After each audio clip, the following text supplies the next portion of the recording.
Hello, my dear students. Today I am going to discuss another dimension of US hegemony, that is, US hegemony as soft power. Now, the question is, what is soft power? What exactly soft power means? We already discussed other two dimensions, that is, hard power, that means military power, structural power, that means economic realm. Now, what is this soft power?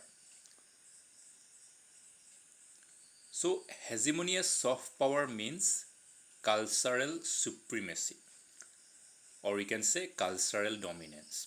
So, United States, they not only dominate in all over the world through their military power or through their economic diplomacy, but they also try to expand their culture, try to dominate all over the world through their culture, try to popularize their culture. So that is called the cultural supremacy, and through cultural supremacy, USA try to dominate in all over the world. So now, what is this cultural supremacy? Because of cultural supremacy, we can see the victory of American ideals of liberalism, democracy, and economic freedom. So these are ideals of USA, like liberalism, like democracy, economic freedom. Okay, so these ideologies are popularized among the world, and most of the countries adopted these ideals, these kind of ideologies. For example, even India, in 1991, India adopted LPG, that means liberalization, privatization, and globalization. So through a new economic policy, India adopted LPG in 1991. So just like India, many other countries adopted American's system of liberalism, American system of democracy, and the economic freedom, more privatization and less restriction in the trade or business. Okay, so all these ideals are become popular, and due to the popularization of these ideologies, these ideals, Americans' cultural supremacy is in all over the world. And therefore, we can see America's cultural presence in all parts of the world. If you go anywhere in the world, somehow, somewhere you can see there is a presence of American culture. It may be the dress code, it may be their food habit, or maybe various courses, or any other kind of things. You can see at least one of them in all parts of the world, or at least not every type of American culture, but at least you can see some portion of American cultural presence in almost every part of the world. So that is the cultural supremacy of USA. And cultural supremacy is very important, because cultural supremacy is what? Cultural supremacy is like that people are not forced. Okay, so that is the most important thing regarding cultural supremacy, because in the hegemonious soft power, hegemonious hard power, when USA use hegemonious hard power, that means military power, so that is the use of force. So they basically force the countries, force the nations to accept the dominance of USA, just like in the Gulf War or Afghanistan War. Okay, so this is the use of force. They force people, they force other nations to accept the dominance of USA.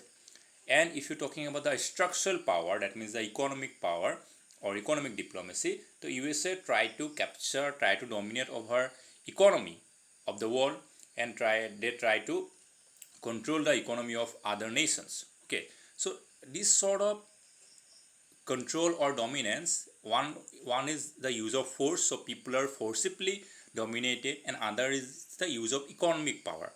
So the people or the other nations, those are dominated by USA, they are not willingly dominated. Okay, they are not willingly uh, dominate. Okay, so they are not keen to dominate by the USA, but they have to accept the dominance of USA. Why? They have to accept the hegemony of USA. Why? Because they cannot fight with USA through military power. They cannot tackle with USA through economic power. So they have to accept the dominance of USA. They are not willing to dominate. They are not willing to accept the dominance, but they have to accept it. So it is against their will. So military dominance or economic dominance, it is against the will of the nations, because there is no other option available for those nations. So they have to accept this military dominance or economic dominance, because there are certain conditions are there. If your military power is not capable in compared to USA, then obviously if USA threatening you, then obviously you have to accept the dominance of USA. If your economic power, if you are economically very poor and USA try to dominate your economy, then you have to accept it, because you can't compete with USA through the economic power. So this is a kind of dominance where the nations, the other countries, they are not willing that USA dominate them, but they have to accept that dominance because there are no other option left. But cultural supremacy is that kind of dominance where people actually, they themselves accept the dominance of US. How? Because they accept the culture of USA, so ultimately, indirectly, unknowingly, they accept the dominance of USA. They accept the culture of USA. That means they in their day-to-day life, they always use this culture, always talk about this culture and their food habits, their dress code. They are in every parts of their life. There is the presence of American culture. So they willingly or unknowingly they accept the dominance of USA. So it is not by using force or any other kind of influence or diplomacy, but the other nations willingly, the people of other nations willingly accept this kind of dominance. So this is the most important fact of the cultural supremacy, and that's why soft power or cultural supremacy is very important dimension regarding US hegemony. Now, how actually USA is capable to build that cultural supremacy? So this cultural supremacy of USA actually started from the disintegration of Soviet Union, because before that there are two kind of supremacy in the world. One is USA, another one is Soviet Union. So of course, one side of the world, they are influenced with Soviet Union. So they accept communism and they accept the Soviet model. So they also accept the Soviet culture. Okay, so those countries are influenced by the Soviet Union. But in 1991, disintegration happened with Soviet Union. So therefore, the whole communist bloc actually destructed. So therefore, there is a rise of capitalist economy. So now USA is all in on, and capitalist economy expanded in all over the world. And I already mentioned in previous class about the shock therapy, that USA provided financial assistance to various poor countries or various other countries who are suffering after this disintegration of the Soviet Union, because they are following the Soviet model of economy, and after the disintegration of Soviet Union, they actually are suffering from various poor economic conditions. So USA provided them financial assistance with the condition that they have to accept capitalism, they have to adopt liberalism, they have to adopt globalization. So ultimately, through this way, USA totally captured this almost most of the countries, and there is a rise of capitalist economy. And along with the rise of capitalist economy, American culture also enters into those countries, and therefore American culture now, it is in our lifestyle. There is a presence of American culture in our lifestyle. Our day-to-day life, we can see the presence of American culture. For example, now we have shopping malls. So in nowadays every country has a shopping mall system. So shopping mall culture came from USA. Then we have fast food culture. Now fast food is very popular among us. We always keen to have fast food. We now now we used to forget our own traditional food, and we always eager to have having fast food. And the jeans culture is there. Jeans is actually first used in USA for different purpose, but ultimately it become popular. This dress is become very popular, and now jeans is everywhere. So there's jeans culture is there. Then McDonald culture. McDonald, it is people order from McDonald's, or this kind of culture now capturing the whole world. Then Pepsi, Coca-Cola, this kind of cold drinks culture we came. Okay, we forgot our traditional juice or traditional system, and we having this we accept this Pepsi, Coca-Cola culture. So these shopping malls, fast food, jeans culture, Pepsi, Coca-Cola, these are borrowed from the American culture, and we actually totally accept it, and it is now our daily lifestyle. So we cannot just give away it. Okay, we are just now we have a habit of this kind of culture, so it is like our own culture. So that is the cultural supremacy. So America did not force us to use this. Okay, America did not force us that we should have shopping mall. America did not force us that we should eat fast food. America did not force us that we should drink Pepsi or Coca-Cola. America did not force us that we should wear jeans. Okay, they did not force us, but we accepted it willingly, and unknowingly we accepted the dominance of USA. So we willingly wearing jeans, we willingly go to shopping malls, we willingly eat fast food, we willingly eat drink Pepsi and Coca-Cola. So all these things we are doing willingly. Okay, so that is called the cultural supremacy. So other nations, the people of other nations doing it willingly, not by force or any kind of influence or pressure, but they doing it willingly. But indirectly they actually accept the dominance of American culture. Okay, so that is called the cultural supremacy, and that is called as US hegemony as soft power. So these are three dimensions of US hegemony. One is hegemony as hard power, one is hegemony as structural power, and this is hegemony as soft power.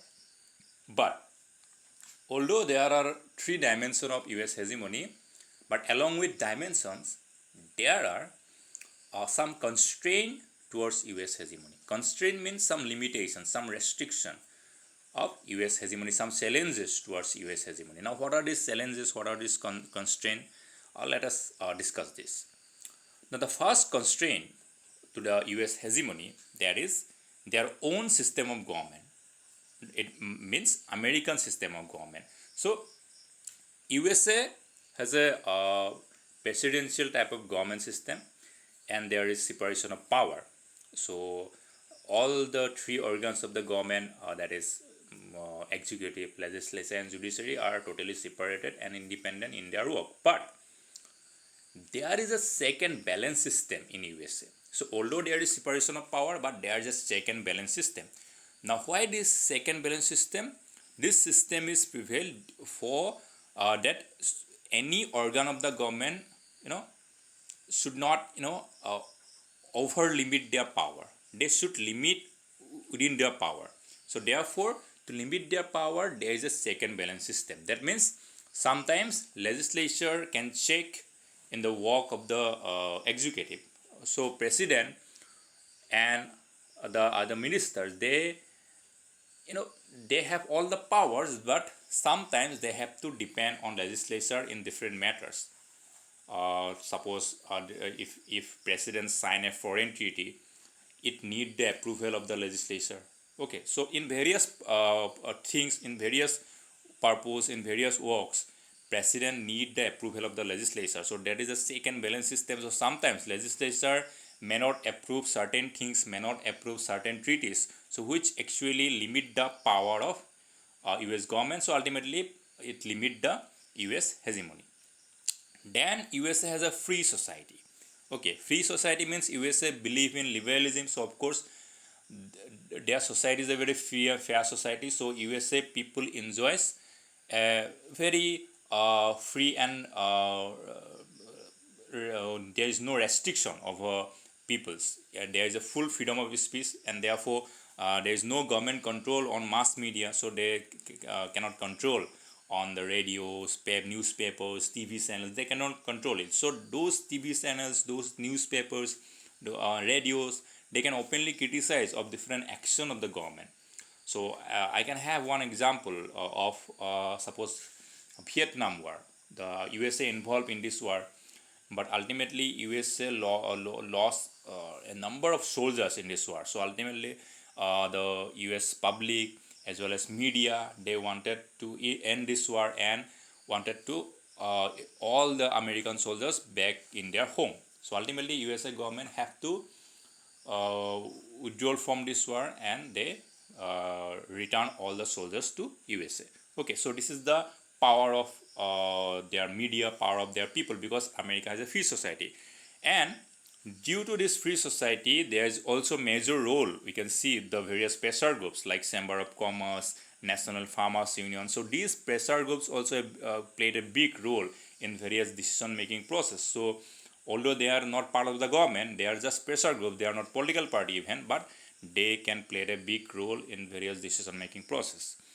And then the third constraint of her US hegemony is that the NATO, North Atlantic Treaty Organization, which is formed during the time of Cold War, and then American other allies. So sometimes the NATO countries and American other allies, they sometimes they do not support with America's different actions. So as a member of the NATO, America have to respect their opinions. As a member of the allies, America have to respect their opinions. So from this, there is another kind of constraint on US hegemony. So these are some constraint on US hegemony, and nowadays some other some other alternative powers also emerge, which can compete with USA, just like European Union, China is there, ASEAN also there. So which we are going to discuss in our next unit. So these alternative powers also actually limit the US hegemony in different aspect. Okay, so this is all about the constraint on US hegemony. In our next class, we are going to discuss the relationship between India and USA. So, thank you.